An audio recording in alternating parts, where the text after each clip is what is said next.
كتير مننا بيسأل نفسه ازاي اعمل يوم كامل محسوب بالسعرات الحرارية من غير ما احس بحرمان، وهل ينفع اكل عيش بلدي واخس؟ طب ايه الفواكه المناسبة دلوقتي في الموسم اللي نقدر ناكلها ونحسب سعراتها بسهولة؟ النهاردة هنعمل مع بعض خطة كاملة فيها فطار وغدا وعشاء ووجبة خفيفة كلها على 1200 سعر حراري. واللي هيميز الفيديو اننا مش بس هنقول وجبات وخلاص، لكن كمان هنوضح بدائل علمية وهنجاوب على الأسئلة اللي بتدور في دماغنا، وهنشارك نصايح هتفرق فعلا في مشوارنا مع الدايت. تابعوني للآخر وهتشوفوا ان الأكل الصحي ممكن يكون بسيط ومشبع وكمان لذيذ.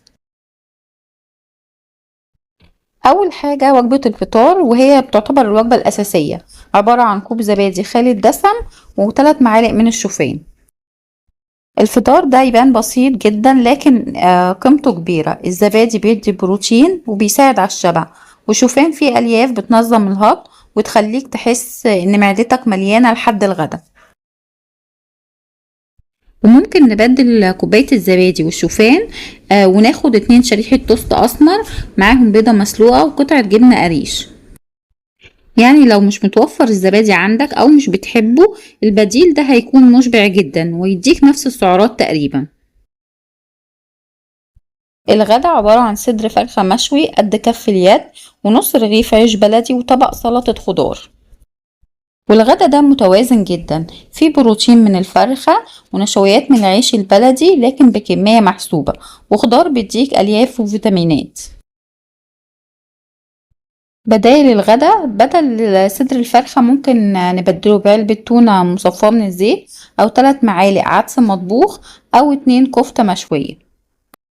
يعني كده عندك اختيارات كتير، بروتين حيواني زي الفرخة والتونة والكفتة، أو بروتين نباتي زي العدس، كله ينفع بشرط الكمية. نيجي بقى للعشاء، 2 بيضة أومليت أو مسلوقة، وربع رغيف عيش بلدي، وخيار أو طماطم. بدل العشاء ممكن بدل البيض والعيش ممكن ناخد 2 شريحة جبنة رومي، او ناخد علبة زبادي زائد تفاحة متوسطة، او ناخد 2 معلقة فول مدمس زائد ربع رغيف بلدي. الفكرة هنا ان العشاء خفيف لكنه مشبع، والبدايل بتديك مرونة عشان ما تزهقش. الوجبة الخفيفة وهي عبارة عن فاكهة، وممكن ناكلها ما بين الوجبات، زي 3 بلحات أحمر أو أصفر، أو كوب صغير من العنب، أو ثمرة كاكا متوسطة، أو جوافية متوسطة، أو رمانة صغيرة. الميزة هنا انك بتختار من الفواكه الموجودة في الموسم فعلا. البلح بيشبع جدا وبيديك طاقة، والعنب حلو ومليان مضادات أكسدة، وكاكا طعمها سكري جدا وبتشبع، والجوافة والرمان فيهم فيتامين سي وألياف. يعني الوجبة الخفيفة ممكن تبقى حاجة مسلية ولذيذة وفي نفس الوقت محسوبة. نيجي بقى لفقرة النصايح للدايت. أول حاجة، المية أهم من أي حاجة، نشرب من 8 ل 10 أكواب. ساعات الجوع بيكون عطش. المرونة في الأكل، مش لازم تلتزم بنفس الوجبة كل يوم، عندك بدايل. تالت حاجة، مش لازم رياضة صعبة، نص ساعة مشي كفاية. النوم الكويس بيقلل الإحساس بالجوع وبيحافظ على الحرق. سجل وجباتك يوم بيوم، هتلاقي نفسك ملتزم أكتر. لو عندك عزومة أو مناسبة، قلل الكمية أو عوض في باقي اليوم. النزول التدريجي أحسن من النزول السريع اللي بيخليك ترجع تزيد. نيجي بقى لفقرة الأسئلة اللي بتدور في دماغنا. لو جعت بين الوجبات أعمل إيه؟ خد خيار وجزر، أو اشرب شاي أخضر بدون سكر. ممكن اكل حلويات وانا في الدايت، بس قطعة صغيرة وتتحسب من السعرات. هل لازم التزم بنفس الاكل كل يوم؟ لا طبعا، البدايل معمولة عشان التنوع.